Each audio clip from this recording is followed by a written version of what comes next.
চলে আসছি চাঁদপুর রিসোর্ট। আজকের এই ভিডিওতে আমি আপনাদেরকে দেখানোর চেষ্টা করব এই চাঁদপুর রিসোর্টে কি কি রয়েছে এবং এখানকার সৌন্দর্য। তো চাঁদপুর রিসোর্টে প্রবেশে কত টাকার টিকিট লাগে এবং এখানে নতুন নতুন কি কি জিনিস অ্যাড করেছে তা আজকের এই ভিডিওতে আপনাদেরকে তা তুলে ধরার চেষ্টা করব। সো কথা না বলে চলুন চাঁদপুর রিসোর্টটি একটু ঘুরে দেখে আসি।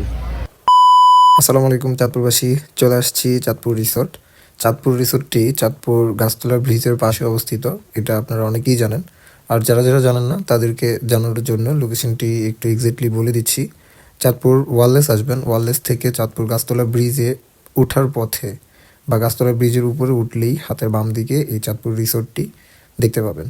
আর এই চাঁদপুর রিসোর্টের প্রবেশ টিকিট আছে, আর এই প্রবেশ টিকিট হচ্ছে মাত্র 50 টাকা জনপ্রতি। আর এখানে আপনার আবাসিককে থাকার ব্যবস্থা রয়েছে। এছাড়া এই চাঁদপুর রিসোর্টে কী কী আছে তা আজকের এই ভিডিওর মাধ্যমে আপনাদেরকে তুলে ধরার চেষ্টা করব। চাঁদপুর রিসোর্টে এর আগে একবার এসেছিলাম, ওই সময়ের তুলনায় এখন চাঁদপুর রিসোর্টের সৌন্দর্য আগের তুলনায় অনেক বেশি বৃদ্ধি হয়েছে।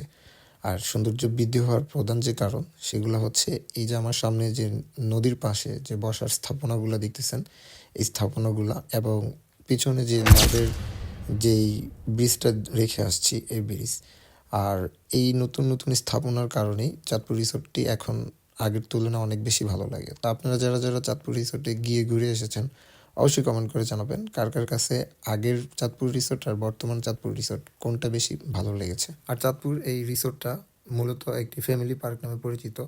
এখানে আপনি আপনার পরিবারের সকল সদস্যদেরকে নিয়ে এখানে যে একটু সময় পার করতে পারবেন। আর এখানে আপনার বাচ্চা কাচ্চাদের খেলার জন্য অনেক ব্যবস্থা রয়েছে।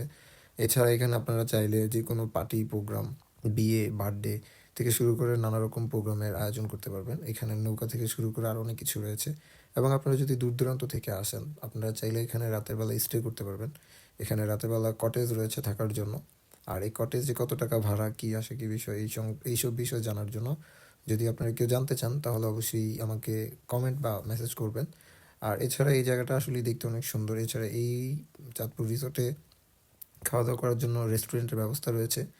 তো অন্যান্য জায়গার তুলনায় এই চাঁদপুর রিসোর্টে খাওয়া দাওয়া সব কিছুর দাম মোটামুটি কমের মধ্যেই আছে। তো আপনারা যারা যারা চাঁদপুর রিসোর্টে এসে ঘুরে গিয়েছেন অবশ্যই কমেন্ট করে জানাবেন চাঁদপুর রিসোর্ট আপনাদের কাছে কার কার কাছে কেমন লাগে। আর ভিডিওটি ভালো লাগলে শেয়ার করে অন্যদেরকে দেখার সুযোগ করে দেবেন। তো ভিডিওটি আজকের মতো এখানে শেষ করছি। সবাই ভালো থাকবেন, সুস্থ থাকবেন। আল্লাহ হাফেজ, আসসালামু আলাইকুম।